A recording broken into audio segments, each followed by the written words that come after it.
Coming up next on Hands on Windows, we're going to take a look at Windows 11 on ARM and whether this platform is ready yet for gaming.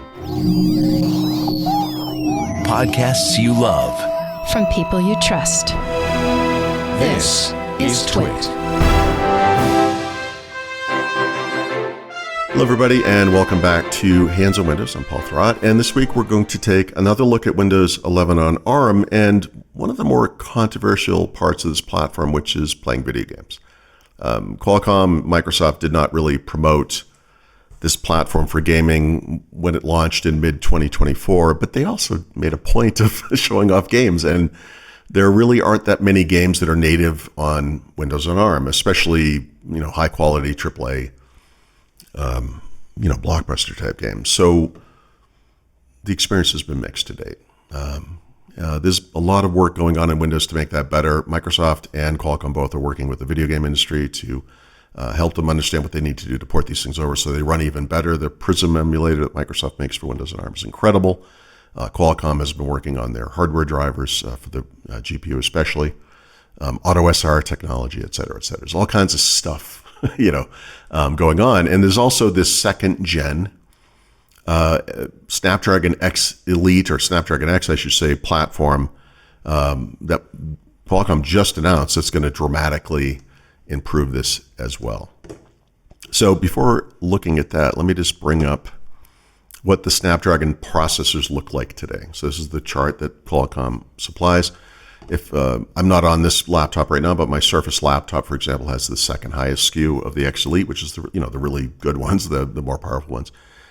Leo gave me that developer box. That actually is one of the only computers that has the very highest end SKU. But the two that I have with me here are right on the low end of the chart. So not this laptop, but I have a 16-inch HP EnvoyBook 5 that I bought with my own money, $600. And it has this lowest end SKU. The computer that I'm recording this on is this one right here. It's the lowest end version of the Snapdragon X Plus line. These two things are almost identical. The only difference is a small change in the clock speed, and then the low end one doesn't have any sort of what they call boost frequency. So the Plus versions have a single core boost most of the time, and most of the Elite versions have a dual core boost. But that one does not. It's got nothing. So this one's a little bit better. It also has more RAM, which actually helps, right?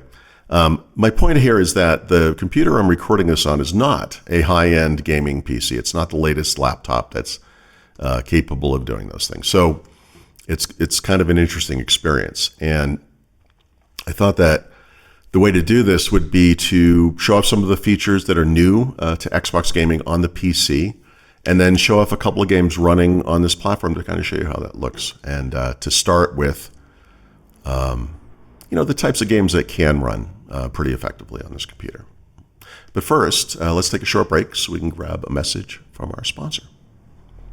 Hey everybody, it's Leo Laporte. Are you trying to keep up with the world of Microsoft? It's moving fast, but we have two of the best experts in the world, Paul Thurrott and Richard Campbell. They join me every Wednesday to talk about the latest from Microsoft on Windows Weekly.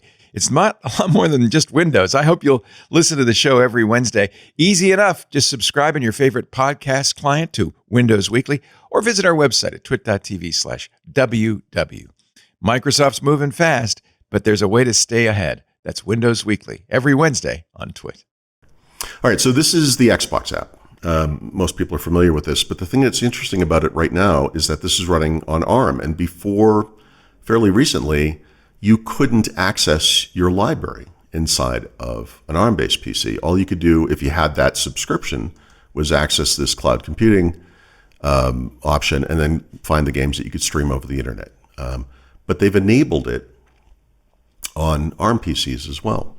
And that's actually really interesting because this is starting to become more available, in other words, right?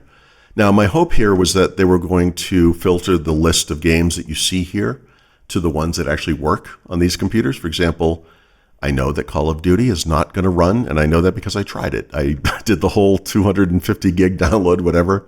It doesn't run. It does not run. But there are games that do run, right? The other thing that's new in here is that they're integrating with other stores. So if you have Epic Games, Steam would probably be the most common one, or GOG or whatever, and you have games installed in the PC, those things will appear in your library as well. So if you look at this game down here, you can see I got through Game Pass. This game is actually on the computer, but also has a Game Pass symbol. And then these games here, which is really 2 games, for some, I guess spread out over 5 titles here, or 6 titles, is these are from Steam, right? And so these are actually x86 games. They're not new. They're not brand new. But there's been some work done in at least one case, Borderlands, to make these things run a little bit better. The other thing you get in games, I'm going to do it here just not to distract, of course, is the game bar, which we've looked at in the past. And I think recently we even talked about how there is the Game Assist, mini web browser that's in there. If you need help when you're playing a game, you can again, turn him off. You can enable this gaming co-pilot, etc., so you can kind of interact with it while you play games. You can pin tiles and so forth. This is all the kind of common stuff. The game bar and then also the Xbox app both support a compact mode that works with those new gaming handhelds. And what that means is that you can use these in a full screen mode. If you have a gaming handheld, that's basically the UI. It's basically the operating system. And you can interact with those 2 UIs completely through a controller. You never have to grab the mouse, which on a gaming handheld you wouldn't have anyway. So I'm not going to do that here. This is actually a PC. Of course, it's also a Snapdragon PC. But that is a possibility. Okay. I don't have my controller installed on this PC right now, but I was using it earlier today. I don't think I really need it for the demo, so I thought I'd show you a couple of games. So the first one is Heretic and Hexen. This was released in late August 2024, but it's a reimagined, not reimagined, it's a remastered version of the original game from 30 years ago, right? This is one of the first third-party original Doom engine games. And the big innovation here is a sort of mouse look type thing that Doom lacked. Remember, Doom, you were always just kind of looking straight ahead. So it's been updated with new music. It's been updated with new user interface for the controls and so forth. If I go into the first of the 2 games, Heretic, you can see like it's much smoother, much better. I'm running this in a window. That's not typically the way I would do this, but I'm just doing this to make sure I can monitor it and make sure it's recording correctly. And if I get into no, I don't want that. Go back here. I can load a game that I was already playing, and that's curious. And then, you get the idea. I have to use my keyboard and mouse, which is not what I was doing before, but you see the idea. So it's got that kind of mouse look thing. You can go up and down and so forth. And so, this is 1990s graphics. It's not going to blow anybody away, but it's still a great game. And it's cool that this works really, really well, actually, on these computers. Even this one, which is, fairly low end. So that's cool. But I was more interested in newer games, right? And AAA games, newest games, you're not going to be playing those on these computers, just to be clear. But thanks to AutoSR, for example, there are games like Borderlands 3, which even though they're running emulated, run pretty well. And then there are also games that are older, like Heretic and Hexen, that have been remastered in such a way that they actually look pretty modern. So Black Mesa is a third-party mod, essentially, of Half-Life 2, which I also have on here. I'm just going to run one of those two. I'm not going to run both. But this one has better graphics and sound and all that kind of stuff. And so I'm launching this from the Xbox app, right? This is new. Now, of course, Steam is going to come up. It has to. Steam is our favorite form of malware. It's going to come up all the time. But this thing will log you in and eventually get us into the game. And so if this takes a while, I will... we'll skip ahead, so you don't have to sit here while it does this whole thing, but let's see how it goes. Okay.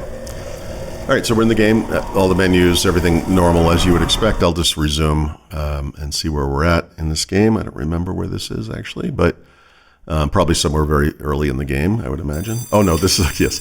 So I'm actually stuck at this point. I'm not going to belabor the point here, but this is, you're in that initial... level actually at the base, and you're getting attacked by these guys. And I'm usually placed with the controller and the mouse is upside down, so I'm not going to do too much here, but looks good, right?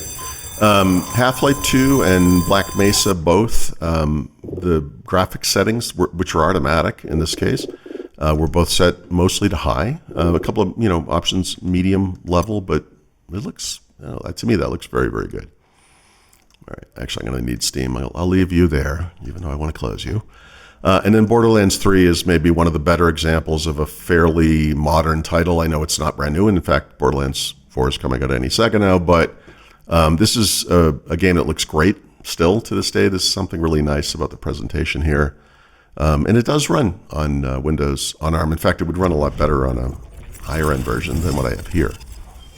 All right, so Borderlands 3 finally came up. It took a little while. I think the level loading stuff or the game loading stuff is one of those little problems you're going to get on ARM where it maybe works better on x86. But the game looks good, right?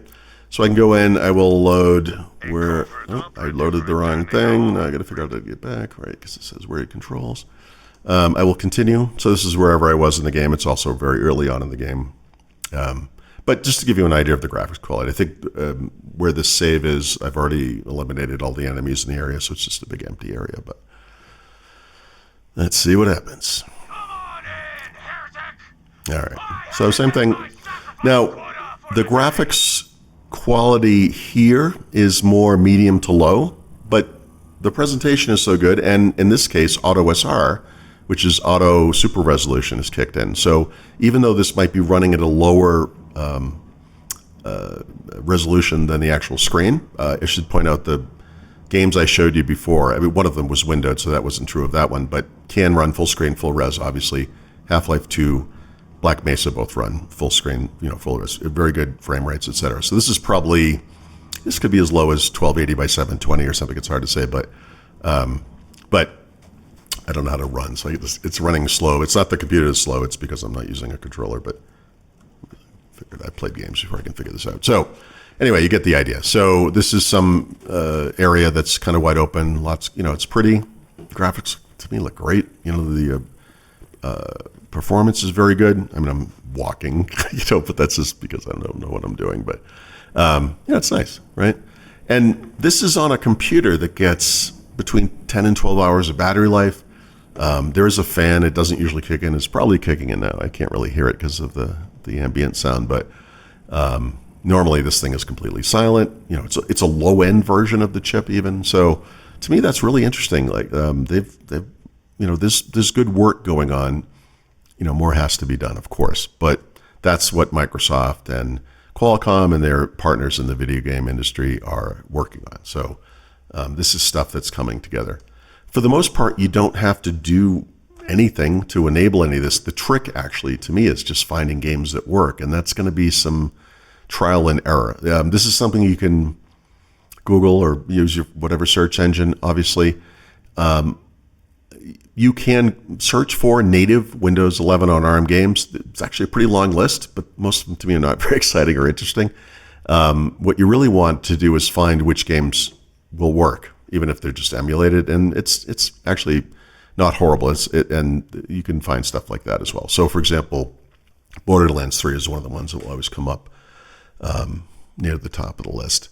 There are a few things you can look at, but there's not much to do. So if you go into your display settings, you'll usually see an Auto SR option in here. I'm not seeing it on this computer for some reason, but it is on the other laptops I have. But you'll see options like this where you can just set up specific profiles for whatever games. Obviously, you want this thing to run high performance, especially on this little computer. And then Black Mesa, I assume, is very, it's going to want to, crank this thing up for those games. Obviously, that's fine. This computer doesn't have HDR, but you can turn that on for videos and games if your PC supports it. And, ARM does support it. It's just this particular computer. This is typically running at 1920 by 1200. I squashed it down so I could record at 16 by 9. And frankly, I think running native res would actually help, honestly, in the performance department. But for the most part, this stuff just works. If you want to enable compact mode in the Xbox app, that's here in settings.